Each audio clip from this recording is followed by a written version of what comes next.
ಪ್ರಧಾನಿಯನ್ನ ಭೇಟಿಯಾದ ಪ್ರಧಾನಿ ಮೋದಿ ದ್ವಿಪಕ್ಷೀಯ ಸಂಬಂಧ ಹಾಗೂ ಕಾರ್ಯತಂತ್ರಗಳ ಕುರಿತು ಚರ್ಚೆ. ನೀಟ್ ಮರುಪರೀಕ್ಷೆಗೆ ಕಠಿಣ ಕ್ರಮ, ಪರೀಕ್ಷೆ ಮುಗಿಯುವವರೆಗೂ ಟೆಲಿಗ್ರಾಮ್ ಆಪ್ ನಿಷೇಧ.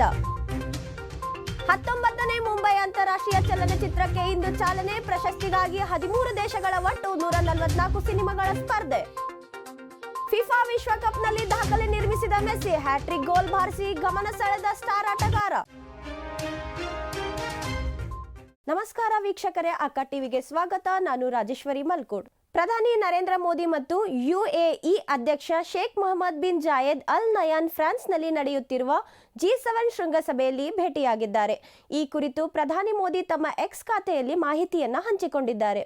ವಿವಿಧ ಕ್ಷೇತ್ರಗಳಲ್ಲಿನ ದ್ವಿಪಕ್ಷೀಯ ಸಂಬಂಧಗಳು ಮತ್ತು ಭಾರತ ಯುಎಇ ಸಮಗ್ರ ಕಾರ್ಯತಂತ್ರದ ಪಾಲುದಾರಿಕೆಯನ್ನು ಮತ್ತಷ್ಟು ಬಲಪಡಿಸುವ ಮಾರ್ಗಗಳ ಕುರಿತು ಚರ್ಚಿಸಲಾಗಿದೆ ಎಂದು ಪ್ರಧಾನಿ ಎಕ್ಸ್ ಖಾತೆಯಲ್ಲಿ ಪೋಸ್ಟ್ ಮಾಡಿದ್ದಾರೆ. ಜೂನ್ 21ರಂದು ನಡೆಯಲಿರುವ ನೀಟ್ ಮರುಪರೀಕ್ಷೆಯಲ್ಲಿ ಯಾವುದೇ ಅಕ್ರಮ ನಡೆಯದಂತೆ ರಾಷ್ಟ್ರೀಯ ಪರೀಕ್ಷಾ ಸಂಸ್ಥೆ ಕಠಿಣ ಕ್ರಮಗಳನ್ನು ತೆಗೆದುಕೊಂಡಿದೆ. ಈ ಕುರಿತು ಮಾತನಾಡಲಿರುವ ರಾಷ್ಟ್ರೀಯ ಪರೀಕ್ಷಾ ಸಂಸ್ಥೆಯು ಮಹಾನಿರ್ದೇಶಕ ಅಭಿಷೇಕ್ ಸಿಂಗ್ ಪ್ರಶ್ನೆ ಪತ್ರಿಕೆಗಳ ತಯಾರಿ, ಭಾಷಾಂತರ, ಮುದ್ರಣ, ಸಾಗಾಣಿಕೆಗಾಗಿ ತೆಗೆದುಕೊಂಡ ಮುನ್ನೆಚ್ಚರಿಕಾ ಕ್ರಮಗಳನ್ನು ಕುರಿತು ತಿಳಿಸಿದ್ದಾರೆ. ಇದಕ್ಕಾಗಿ ಗೃಹ ಸಚಿವಾಲಯ, ಅರೆ ಸೈನಿಕ ಪಡೆಗಳು, ಅಂಚೆ ಇಲಾಖೆ, ರಕ್ಷಣಾ ಸಚಿವಾಲಯ, ವಿದೇಶಾಂಗ ಸಚಿವಾಲಯ, ರಾಜ್ಯ ಸರ್ಕಾರಗಳು ಹಾಗೂ ಪೊಲೀಸ್ ಇಲಾಖೆಯ ಸಹಾಯ ಪಡೆದಿದ್ದೇವೆ ಎಂದು ಅವರು ತಿಳಿಸಿದ್ದಾರೆ. ಮುಂಜಾಗೃತಾ ಕ್ರಮವಾಗಿ ಪರೀಕ್ಷೆ ಮುಗಿಯುವವರೆಗೂ ದೇಶದಲ್ಲಿ ಟೆಲಿಗ್ರಾಮ್ ಆಪ್ ಅನ್ನು ಬ್ಯಾನ್ ಮಾಡಲಾಗಿದೆ. 19ನೇ ಮುಂಬೈ ಅಂತಾರಾಷ್ಟ್ರೀಯ ಚಲನಚಿತ್ರೋತ್ಸವಕ್ಕೆ ಇಂದು ಚಾಲನೆ ಸಿಗಲಿದೆ. ಮುಂಬೈನ ರವೀಂದ್ರ ನಾಟ್ಯ ಮಂದಿರದಲ್ಲಿ ಸಂಜೆ ಔಪಚಾರಿಕ ಉದ್ಘಾಟನಾ ಸಮಾರಂಭ ನಡೆಯಲಿದೆ. ಈ ವರ್ಷ ಸ್ಪರ್ಧಾ ವಿಭಾಗವು 13 ದೇಶಗಳ ಒಟ್ಟು 144 ಚಿತ್ರಗಳನ್ನು ಒಳಗೊಂಡಿವೆ. ಇನ್ನು ಈ ಆವೃತ್ತಿಯಲ್ಲಿ ಕೃತಕ ಬುದ್ಧಿಮತ್ತೆ ಆಧಾರಿತ ಸಿನಿಮಾಗಳಿಗಾಗಿ AI ಸಿನಿಮಾ ಹ್ಯಾಕ್ಥಾನ್ ಎಂಬ ಹೊಸ ವಿಭಾಗಗಳನ್ನು ಪರಿಚಯಿಸಲಾಗುತ್ತಿದೆ.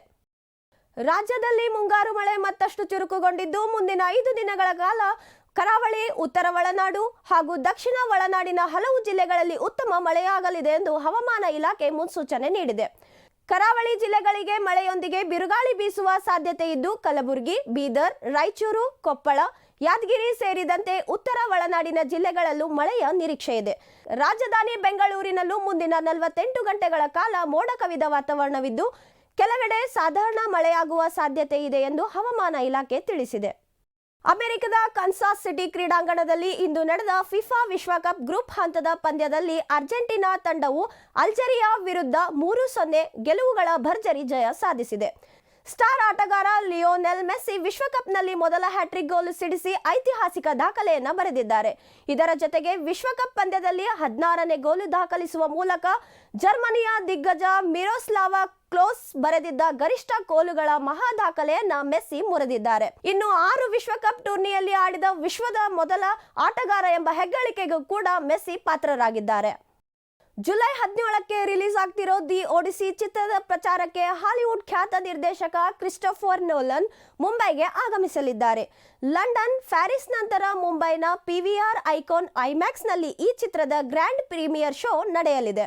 ನೋಲನ್ ಜೊತೆಗೆ ಹಾಲಿವುಡ್ ಸೂಪರ್ ಸ್ಟಾರ್ಗಳಾದ ಮ್ಯಾಟ್ ಡಾಮನ್ ಮತ್ತು ಟಾಮ್ ಹಾಲೆಂಡ್ ಕೂಡ ಭಾರತಕ್ಕೆ ಆಗಮಿಸುತ್ತಿದ್ದು ದೇಶಾದ್ಯಂತ ಈಗಾಗಲೇ ಅಡ್ವಾನ್ಸ್ ಟಿಕೆಟ್ ಬುಕಿಂಗ್ ಕೂಡ ಆರಂಭವಾಗಿದೆ. ಇವಿಷ್ಟು ಈ ಕ್ಷಣದ ಸುದ್ದಿಗಳು. ಸುದ್ದಿ ಹಾಗೂ ಮನರಂಜನೆಗಾಗಿ ಸಬ್ಸ್ಕ್ರೈಬ್ ಮಾಡಿ ಅಕ್ಕ ಟಿವಿ.